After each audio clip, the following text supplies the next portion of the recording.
Dzień dobry moi drodzy.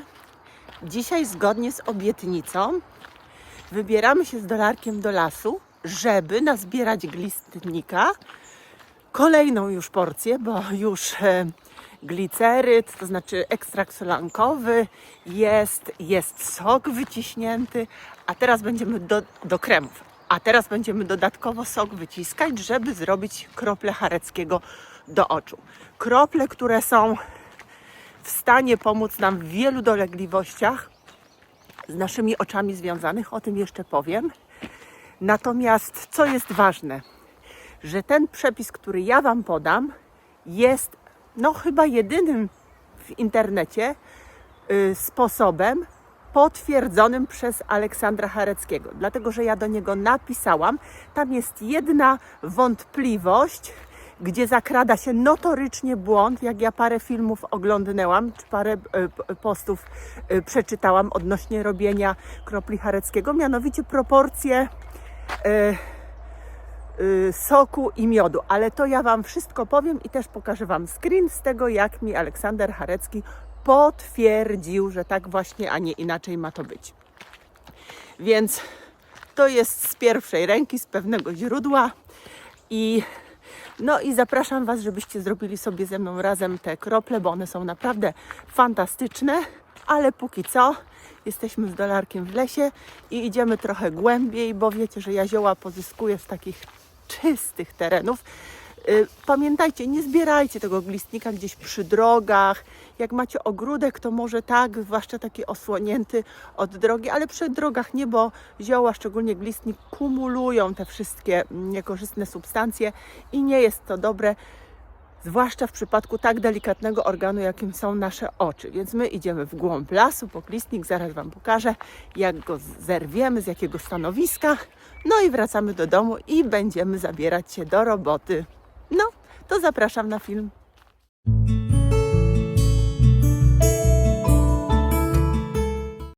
Ale na początek jeszcze Wam powiem, w jakich sytuacjach, w jakich chorobach, w jakich dolegliwościach te krople możemy stosować, zanim przejdziemy do ich robienia.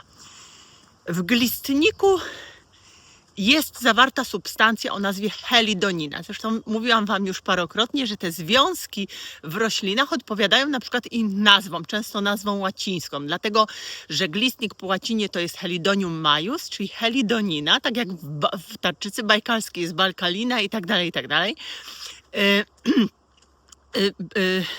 Te nazwy związków odpowiadają właśnie nazwom roślin, w których one się znajdują. I helidonina jest takim związkiem, oczywiście w wachlarzu wielu innych, która ma działanie przeciwbakteryjne, przeciwzapalne. Więc ona świetnie tutaj daje sobie radę również ze wszystkimi kłopotami z oczami związanymi. I na co możemy je stosować, te krople Hareckiego? Możemy stosować w przypadku wszelkich stanów zapalnych oczu, tak? Bo przeciwzapalnie, przeciwbakteryjnie będzie działało. W przypadku jakiegokolwiek zmęczenia oczu, zwłaszcza osoby, które pracują długo przy komputerze, mają te oczy zmęczone, zaczerwienione, załzawione, wtedy te krople z glistnika mogą super pomóc. Mogą pomóc w zmętnieniu rogówki i w zaćmie. Tak? Też mogą tutaj pomóc krople z glistnika i też się stosuje. No niektórzy mówią, że nawet ten wzrok, w ogóle im cofnęły wszystkie wady i się poprawiło. No może tak aż drastycznie to nie jest, a na pewno nie w krótkim okresie czasu, ale to są cudowne krople, wierzcie mi. A samą tę bazę do kropli czy krople możemy również stosować smarując dookoła oczu skórę i wtedy świetnie pomaga to też naszej urodzie, bo niweluje nam zmarszczki, które mamy dookoła oczu. Jedyną, chociaż w różne można relacje na ten temat czy zdania w internecie znaleźć, ale ja przychylam się do tego, że akurat jeżeli chodzi o jaskrę, to tutaj te krople jakby nie są wskazane, bo to jest zupełnie inne schorzenie na innym tle. Wiem, że jaskra to jest uszkodzenie tego nerwu wewnątrz oka, które jest spowodowane wysokim ciśnieniem w gałce ocznej. Tak? I akurat tutaj krople z glistnika tak aż bardzo pomóc nie mogą, więc wręcz w niektórych źródłach podane jest, że w ogóle nie należy ich tutaj stosować. I ja ich nie stosuję przy jaskrze. No ale jak wy, każdy ma swoje zdanie, każdy ma swoją opinię i stosuje tak, jak uważa. No dobrze, to teraz już doszliśmy do tego glistnika. Ja wam pokażę, skąd my go pozyskujemy, zbieramy i idziemy do domu robić krople. No i proszę bardzo, pójdziemy sobie tą dróżką i uśmiechają się tutaj do nas. W środku tego naszego pięknego lasku uśmiechają się do nas glistniki.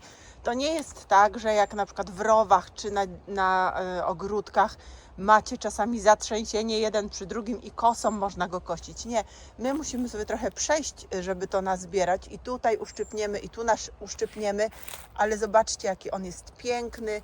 Tam jest też, tu jest, tam jest dalej, tam. Będziemy sobie systematycznie podczas spacerku zbierać, żeby mieć dla Was właśnie takie piękne ziółka do wyciskania. No to widzimy się za chwilę, a my z Dolisiem, który czeka tam ładnie na pancie. Tak, Dolisiu, tak. Kochany piesek jesteś. Idziemy sobie dalej na spacerek. No to jestem trochę zmęczona, bo po tych krzaczorach chodziłam, ale nazbierałam dla Was glistnika. Tu mam jeszcze tradycyjnie przytulię na macerat i tu trochę z poziera dla Was. Widzicie, niebieski bluszczyk kurdybanek. O, bo też postanowiłam, że sobie zrobię trochę bluszczykowego naparu dzisiaj. Więc sobie go pozbierałam tak, o. Ale czy to nie jest przepiękny widok? Oczywiście ręce mam całe brudne, bo z glistnika wypływa taki sok. No jakoś ostrość mi się nie chce złapać. Czekajcie. O, to jest jedna z tych charakterystycznych cech glistnika. Nasze babcie smarowały tym kurzajki, wszelkie zmiany na skórze schodziło. No oczywiście nie od pierwszego razu, chociaż niektórzy to tempo mają właśnie łagodzenia zmian bardzo szybkie. No, to dobrze, bo już się nachodziliśmy. Dzisiaj też nową drogę w lesie znaleźliśmy, tak się zapędziliśmy. Nie mogliśmy potem wyjść, nie wiedzieliśmy, w którą stronę, no ale to nie jest Puszcza Białowieska, żebyśmy my się tutaj zgubili na 3 dni, nie? To znowu taki duży las nie jest, więc sobie tam 1,5 godzinki pobłądziliśmy, ale koniec końców wyszliśmy. Z naręczem glistnika biegniemy do domu wyciskać sok. Do zobaczenia i usłyszenia. Może bardziej do usłyszenia, bo już bardziej będę Wam pokazywała wszystko, co robię i ze mną się już nie zobaczycie, więc w razie czego się żegnam, ale za chwilę wracam. No i hello, z powrotem jesteśmy. Tutaj zobaczcie moje królestwo, tutaj jest macerat z forsycji, tutaj jest przytulia już z szungitką przygotowana do maceracji. Tutaj będę zalewała sobie wrzątkiem i robiła napar z bluszczyku kurdybanka. Dzisiaj sam, bo przyszła mi taka ochota na tym spacerze, żeby właśnie sobie samego bluszczyku zaparzyć i tak będę miała. Mam dzisiaj od rana imbryczek z innymi ziołami, no ale to będzie taki ekstra. No a tutaj proszę bardzo, tu czeka już na wyciśnięcie glistnik. Dobrze, więc teraz uwaga, bo będzie głośno. Zaczynamy wyciskanie i do zobaczenia za chwilę. Czekajcie. Ups. O! No. Chodź.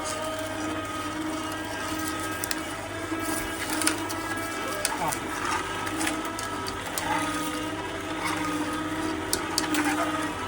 Zaraz się spotkamy. Tutaj powinno już za chwilę. No i jeszcze jest za mało. Więc robimy następną porcję. O, chwyciło, bo na początku nie chce chwycić. O, zaczyna lecieć sok. No, to do zobaczenia, jak tego soku już będzie więcej. Pa, pa. No i hello, no i jestem.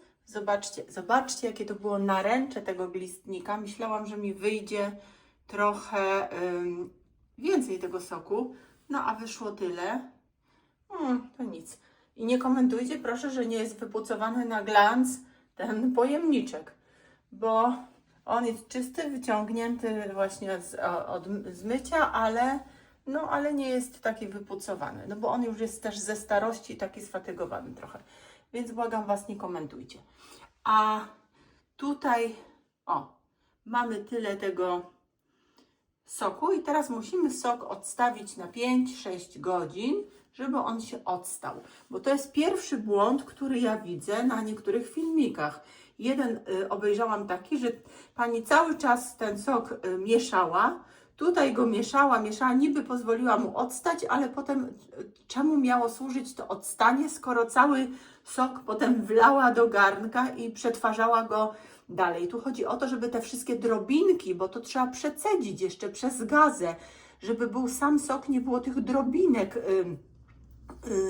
roślinnych, dlatego że one raz, że powodują, że to potem się psuje, fermentuje, a dwa, że mogą w jakiś sposób tam podrażniać to oko, więc chodzi o sam sok. I potem jak będziemy dalej go przetwarzać, to też te piany, jak zobaczycie, trzeba zbierać, a pani cały czas to mieszała, tylko wodę odparowywała i powstała jej taka breja złożona z cząsteczek ziela. No tak to nie wolno przedstawiać tych produktów, które się robi, zwłaszcza jeżeli chodzi o oczy, bo one są takim wrażliwym miejscem. No dobra, to ja odstawiam i widzimy się za 6 godzin i działamy dalej.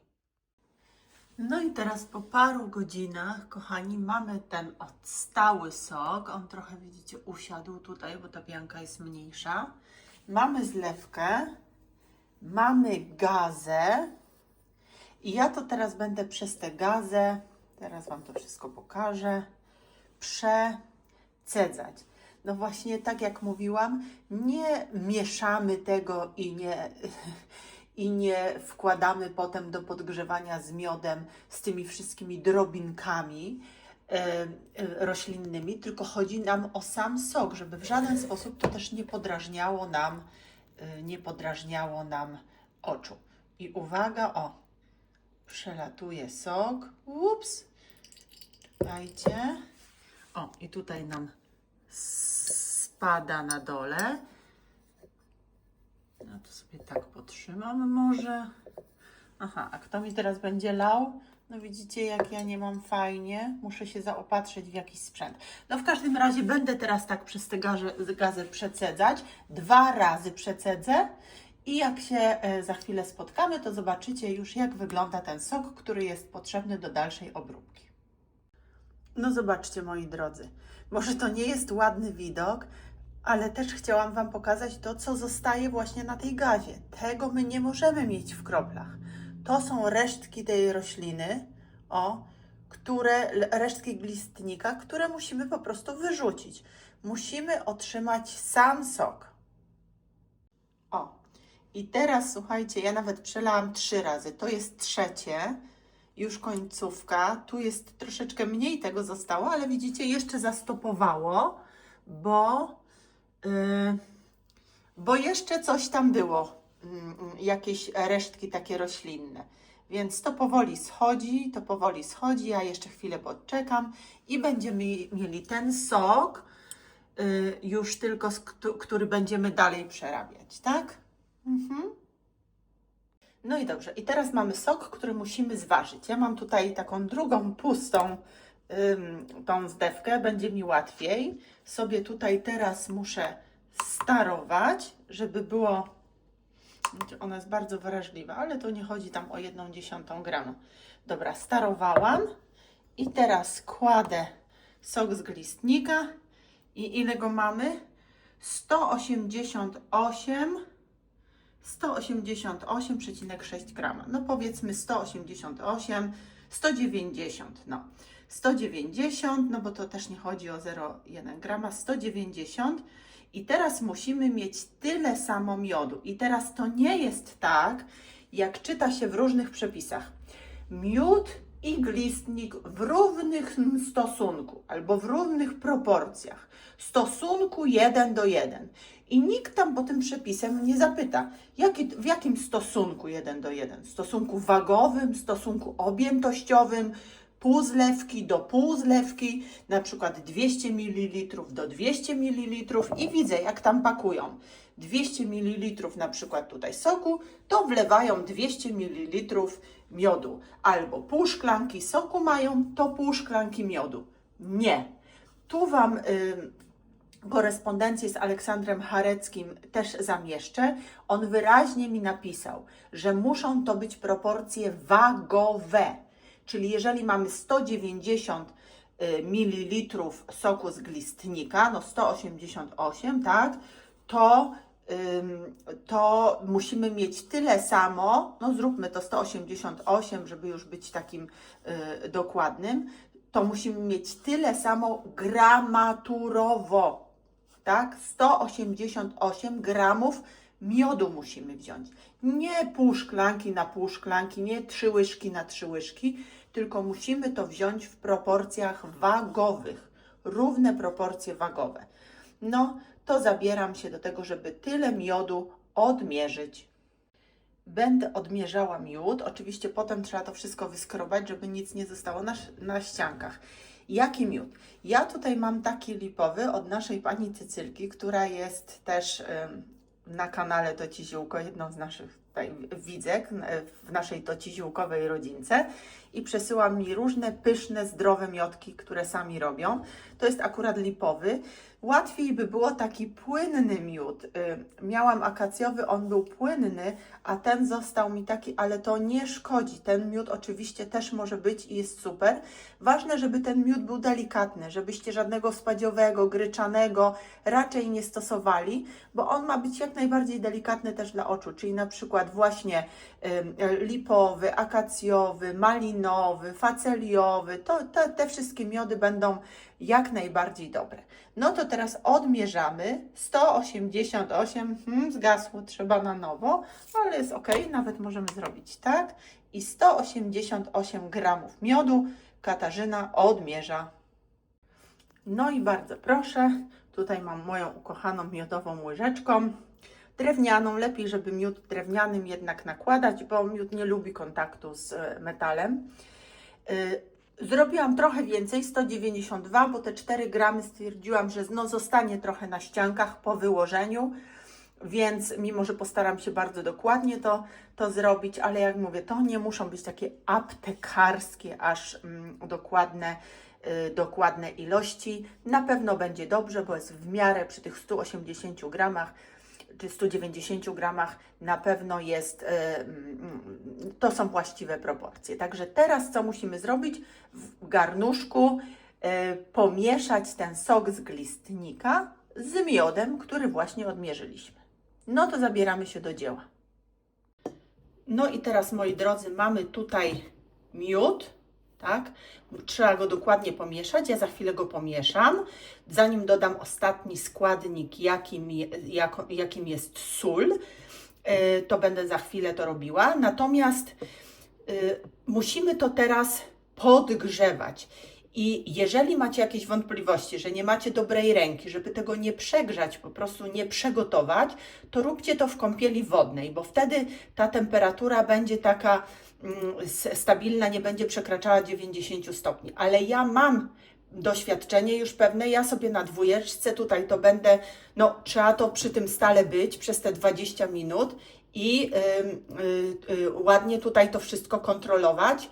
Zaraz Wam powiem, co trzeba zrobić, więc nie cały czas mieszać, jak też widziałam, że cały czas jedna pani mieszała. Nie, bo my musimy pozwolić zebrać się pianie tutaj na tym soku z glistnika, którą będziemy zbierać, bo to też są zanieczyszczenia, które musimy zebrać. No tak jak masło klarowane robicie, czasami to też zbieracie to, co jest niechciane właśnie między innymi po to, żeby takie masło klarowane dłużej się trzymało, tak? I nie jełczało i się nie psuło. I tutaj robimy tak samo, trzeba około 20 minut to podgrzewać, za chwilę zobaczycie. Nie cały czas mieszając, żeby pozwolić tej pianie się tutaj zgromadzić i żebyśmy mogli ją zebrać. No to ja się zabieram do dalszego mieszania.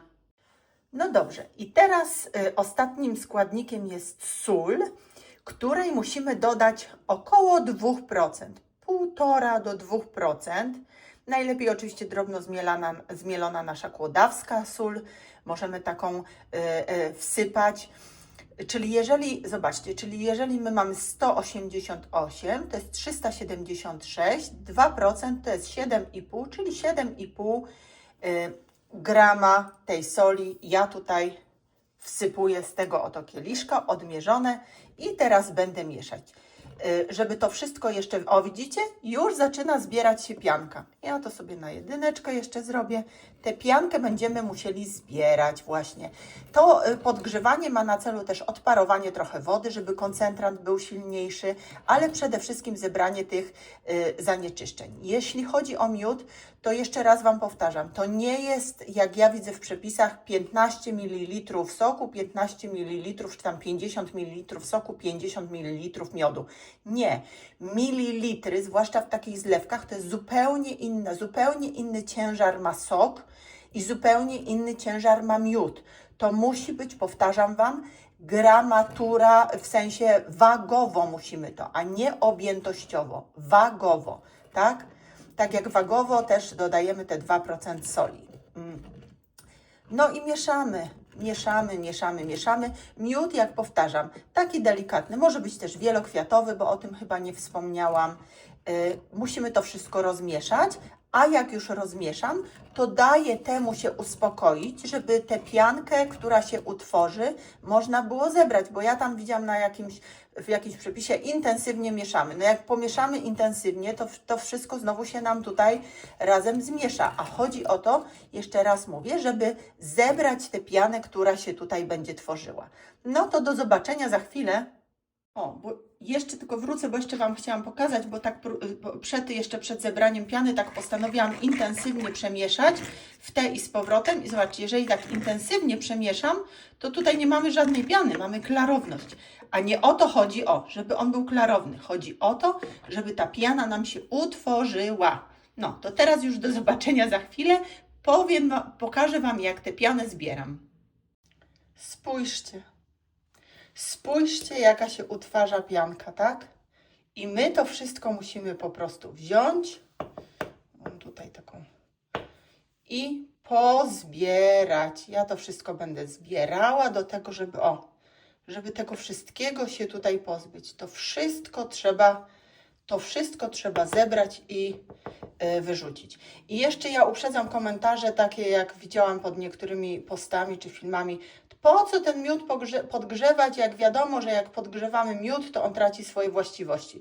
Słuchajcie, tutaj nie chodzi o to, żeby mieć miód o właściwościach, bo jeżeli chcemy sobie miód, to możemy sobie suplementować, podjeść sobie miodu i nasz organizm będzie nam wdzięczny.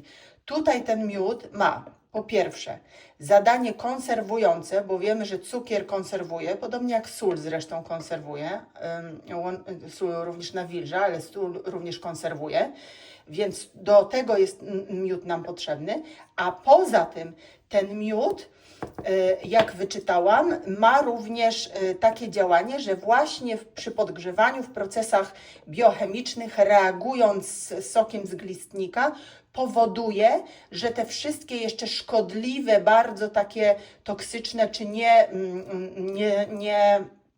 niebezpieczne dla naszych, no zwłaszcza dla oczu, bo to ma się przecież do oczu nam nadać, związki, one ulegają jakimś tam właśnie przemianom biochemicznym i ten sok jest w zupełności dla naszych oczu bezpieczny właśnie dzięki temu miodowi. Więc po to mamy tutaj miód. Tutaj nie musimy kruszyć kopii o to, żeby te parę gramów miodu uratować, w sensie jego właściwości w pełni, ten pełen wachlarz mieć, bo nie o to tutaj chodzi w tych kroplach z glistnikiem, z miodem, tak? Więc uprzedzam wszystkie ewentualne komentarze, bo wiem, że się takie pojawiają. Macie rację, miodu nie wolno podgrzewać powyżej 30-40 stopni, bo on wtedy traci właściwości, ale dlatego Was zachęcam, żebyście wieczorem sobie zalewali letnią wodą miód i czekali do rana, bo on wtedy, reagując z wodą, też zachodzą tam takie przemiany w miodzie, które powodują, że on jest jeszcze bardziej wartościowy, i potem rano dolali sobie na przykład troszeczkę ciepłej, przygotowanej wody, żeby to ciepłe wypić i wypić. I to będziecie mieć cudowny, prozdrowotny napój, którym możecie się dowoli raczyć, nawet codziennie, jeżeli ktoś może i na miód nie jest uczulony, bo takie się również rzeczy zdarzają. Natomiast tu proszę, no nie jakby przyczepiajcie się tak do tego miodu, bo on nie odżywcze znaczenie ma tutaj do końca w tych kroplach z glistnika, które my robimy. No dobra, no to ja zbieram piankę, podgrzewam dalej i widzimy się za chwilę. Jestem cały czas. Zbieram piankę. Mam tutaj zmieniam sobie tylko taki ręczniczek i tu wykładam. Zresztą Wam też rekomenduję, żebyście troszeczkę czasu spędzili sobie z tymi kroplami.